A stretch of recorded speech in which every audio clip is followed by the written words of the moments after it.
एक लड़के को कूड़े के ढेर में एक औरत का बटुआ मिला। उसने बटुआ खोला तो अंदर पैसों की गड्डी मिली। शांत रहते हुए उसने चुपचाप बटुआ अपनी जेब में रख लिया। फिर अपने दोस्त को इशारा किया और दोनों जल्दी से वहां से निकल गए। दोनों एक छिपी हुई जगह पर जाकर बैठ गए। रफेल ने पैसे गिने और आराम से 150 अपने साथी को दे दिए। फिर वह बटुए को ध्यान से देखने लगा। अंदर हेक्सी नाम का सिर्फ एक आईडी कार्ड था, एक एक्सपायर हो चुकी एनिमल लॉटरी टिकट और एक चाबी। ये 3 साधारण सी चीजें बाद में उसे करोड़पति बनाकर मशहूर कर देंगी। कुछ ही देर बाद पुलिस झुग्गी बस्ती में पहुंची और ऐलान किया कि जो भी बटुआ ढूंढकर देगा उसे 50 युआन इनाम मिलेगा। स्थिति से अनजान गतो के पास पुलिस आई और उससे बात करने लगी। जब उसने सुना कि पुलिस लाल बटुए को ढूंढ रही है और अब 1000 युआन इनाम भी दे रही है तो उसके चेहरे के भाव थोड़ा बदल गए। उसने सहज ही रफेल की तरफ देखा, लेकिन रफेल के चेहरे पर कोई प्रतिक्रिया नहीं थी। गतो ने भी बटुए के बारे में कुछ नहीं बताया। उस शाम पुलिस मजबूर होकर वहां से चली गई। गतो ने कहा कि 1000 युआन के इनाम के लिए बटुआ लौटा देना चाहिए, लेकिन रफेल राजी नहीं हुआ। बटुए में तो बस कुछ 100 ही थे, फिर पुलिस 1000 क्यों दे रही थी? साफ था कि उन्हें कुछ और चाहिए था। तभी एक और लड़के ने कहा कि उसे पता है चाबी किस जगह की है। तीनों पुलिस से बचने के लिए ट्रेन पकड़कर शहर चले गए।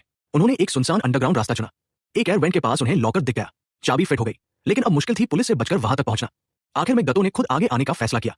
वो तार वाली बाड़ फांद कर बाहर निकला, एक राहगीर का बैग झपट लिया और आसपास के सारे पुलिस वालों का ध्यान अपनी तरफ खींच लिया। मौका मिलते ही बाकी दोनों ने जल्दी से बाड़ खोली, लॉकर तक पहुंचे और चाबी से उसे खोल दिया। लेकिन हैरानी की बात यह थी कि लॉकर में सिर्फ एक चिट्ठी थी। उसे ठीक से पढ़ने का भी वक्त नहीं था, इसलिए दोनों जल्दी से ट्रेन में कूद गए। राफेल खिड़की से सिर बाहर निकालकर घबराहट में गतो का नाम पुकारने लगा। तभी जब दोनों चिंता करने लगे, गतो अचानक दूसरी तरफ से ट्रेन में चढ़ आया। उनका मिशन पूरा हो चुका था। वे डरे हुए थे लेकिन सुरक्षित थे। गतो ने उत्साह में चिट्ठी छीन ली, लेकिन पता चला कि वो तो बस हेक्सी की किसी कैदी के नाम लिखी एक साधारण चिट्ठी थी। उन्हें जरा भी अंदाजा नहीं था कि यही चिट्ठी उनकी जिंदगी हमेशा के लिए बदलने वाली है। उधर पुलिस ने बटुए की तलाश में सभी कबाड़ बीनने वालों को इकट्ठा कर लिया। फ्रेड ने ध्यान से देखा कि वे 2 लड़के जिनसे उसने पहले बात की थी वहां मौजूद नहीं थे। उसे शक हुआ, इसलिए उसने उसी रात चुपचाप राफेल को अगवा करवा लिया। जब तक गतो वहां पहुंचा, गाड़ी तेजी से दूर जा चुकी थी।